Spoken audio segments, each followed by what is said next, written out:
मैं जानता हूं कि बिजनेस की दुनिया में नंबर्स का महत्व होता है। दोस्तों, वीडियो में बात करेंगे कि पीएम मोदी जॉर्डन में जब अर्थव्यवस्था के आंकड़े गिना रहे थे तो किस आंकड़े ने देश के प्रधानमंत्री को ट्रोल करा दिया।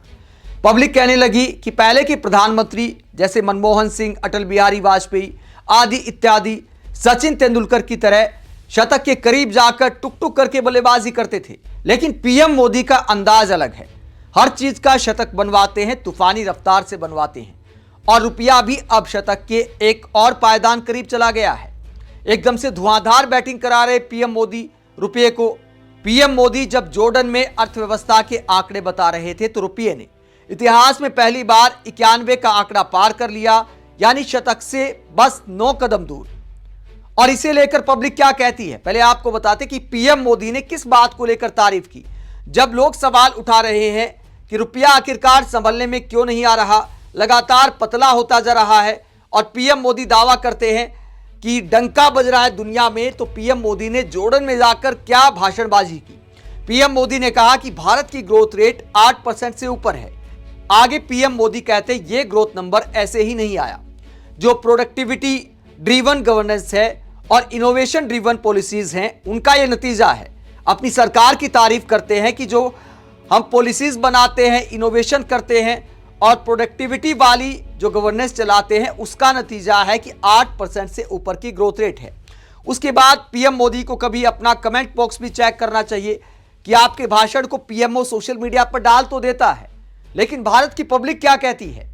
जब पीएम मोदी ने सारी भाषणबाजी की, उसी दरमियान रुपया 91 के पार चला गया, तो पब्लिक और विपक्षी नेता क्या कहते, सबके विचार आपको बारी बारी से सुनाते कि मोदी जी को क्या जवाब दिया है। पब्लिक कहती है, हाँ मोदी जी आप सही कह रहे, आपके 18 घंटे काम करने की यही तो सफलता मिली है। 91 रुपये भारत का रुपया गिरते गिरते पहुंच गया है डॉलर के मुकाबले। आगे पब्लिक कहती है, सचिन तेंदुलकर भी शतक के पास आते ही धीरे धीरे खेलने लग जाते थे, लेकिन मोदी जी का स्टाइल अलग है। मोदी जी जल्दी शतक लगाइए और देश को अपनी एक और महान उपलब्धि दीजिए। तो पब्लिक कटाक्ष करती है मोदी जी का बैटिंग करते हुए ये फोटो लगाया है। मुझे लगता है कि पीएम मोदी सचिन की स्टाइल में काम नहीं करते, सहवाग की स्टाइल में काम करते हैं। और जैसे पेट्रोल को शतक मरवा दिया, डीजल को शतक मरवा दिया, तो रुपया भी मार ही देगा। ये पब्लिक कटाक्ष करे कि ज्यादा साल दूर नहीं है मामला।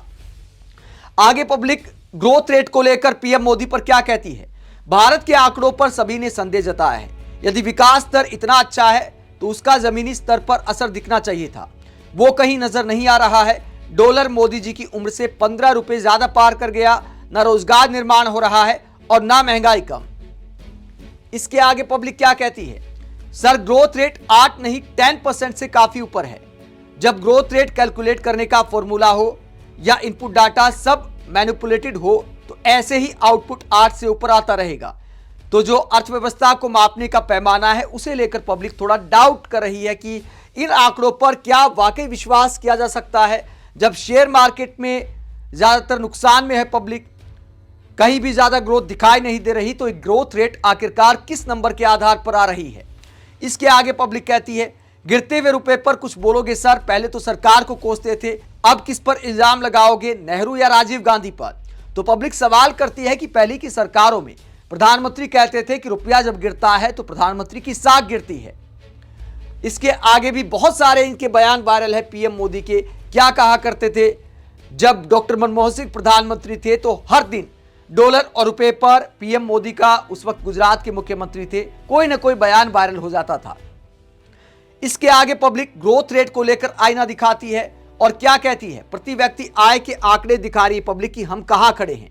अमेरिका 69,603 डॉलर प्रति व्यक्ति औसत राष्ट्रीय आय डॉलर में 2024 के ये आंकड़े हैं। चीन 21,552, जर्मनी 59,423, जापान 45,082, भारत सिर्फ 9,000 डॉलर से थोड़ा सा ऊपर है प्रति व्यक्ति आय।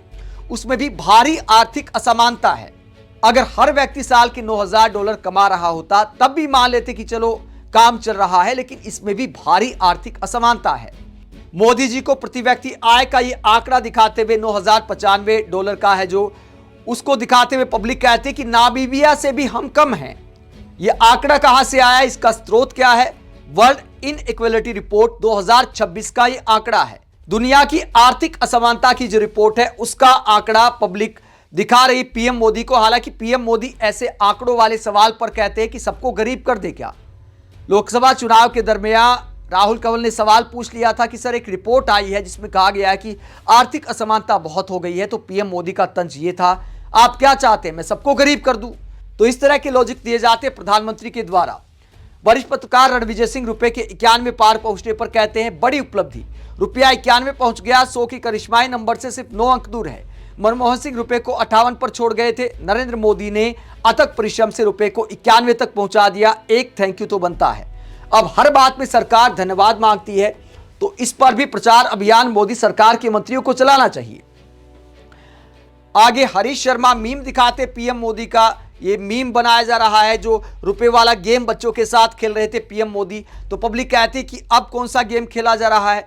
$1 91 के पार, US डॉलर इंडियन रुपी से कहता है कि भैया और कितना गिरोगे, इंडियन रुपी डॉलर से कहता है अभी तो हमें और जलील होना है। ये सब लिखते हुए पीएम मोदी का वीडियो दिखाया जा रहा है जो बच्चों के साथ पीएम मोदी रुपया गिरने वाला गेम खेल रहे थे। हालांकि वो बच्चों का मनोरंजन कर रहे थे, बच्चों के साथ थोड़ा मस्ती मजाक चल रहा था, लेकिन आज रुपए के हालात भी ऐसे ही हो गए हैं। पब्लिक कहते हैं कि देखिए मोदी जी इसी अंदाज में रुपए को नीचे गिरा रहे हैं। वरिष्ठ पत्रकार उमाशंकर सिंह कहते हैं रुपए के AQI में एक बार फिर गिरावट, ये सुबह सुबह की बात है। तो AQI काफी चर्चा में है, तो उमाशंकर सिंह कटाक्ष करते हुए कहते हैं कि रुपए का AQI और ज्यादा गिर गया है, ये सुबह सुबह की बात है। यह वही विपक्षी नेता क्या कहते हैं। कांग्रेस पीएम मोदी का यह बयान सुना रही है और कहती मोदी जी देश जवाब मांग रहा है। और क्या कहा था पीएम मोदी ने, जरा सुनिए। ऐसे नहीं होता मित्रों, मैं शासन में बैठा हूं, मुझे मालूम है इस प्रकार से रुपया इतनी तेजी से गिर नहीं सकता। अरे ये नेपाल का रुपया नहीं गिरता है, बांग्लादेश की करेंसी नहीं गिरती है, पाकिस्तान की करेंसी नहीं गिरती, श्रीलंका की करेंसी नहीं गिरती। क्या कारण है हिंदुस्तान का रुपया पतला होता जा रहा है?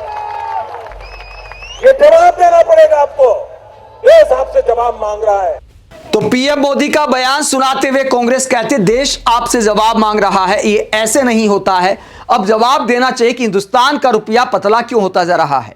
वहीं अखिलेश यादव इस पूरे मुद्दे पर क्या कहते हैं। अखिलेश यादव सरकार के आंकड़ों पर सवाल उठाते हुए जो 8% की ग्रोथ रेट की बात की जाती है उसे लेकर अखिलेश यादव कहते हैं अब तक के इतिहास में डॉलर के मुकाबले रुपए का सबसे ज्यादा कमजोर होना यह दिखाता है कि अर्थव्यवस्था को लेकर भाजपा सरकार द्वारा किए जा रहे सारे आंकड़े और दावे पूरी तरह से झूठे और मनगढ़ंत हैं। भाजपा इस बात को नकार भी नहीं सकते कि बेहद कमजोर और नाकाम सरकार की वजह से हो रहा है, क्योंकि रुपया गिरने और सरकार के बीच के अनूठे आर्थिक सिद्धांत का अनोखा फॉर्मूला भाजपा की ही देन है। भाजपा जाए तो रुपया मजबूत हो जाएगा। तो अखिलेश यादव तंज कसते हैं और दावा करते हैं कि सरकार जो भी ग्रोथ रेट के आंकड़े दिखाती है वो सारे झूठे हैं। आप इस पूरे मुद्दे को लेकर क्या सोचते हैं। रुपया 91 पार कर गया है और पीएम मोदी दावा करते हैं कि दुनिया में हमारा डंका बज रहा है और रुपए की लंका लगी हुई है। इस विरोधाभास को लेकर आप क्या सोचते हैं, जबकि बीजेपी नेता पहले कहा करते थे कि जिस देश की करेंसी गिरती है उस देश की साख गिरती है। कमेंट बॉक्स में अपनी राय जरूर दें, साथ ही चैनल को सब्सक्राइब भी करें। नमस्कार।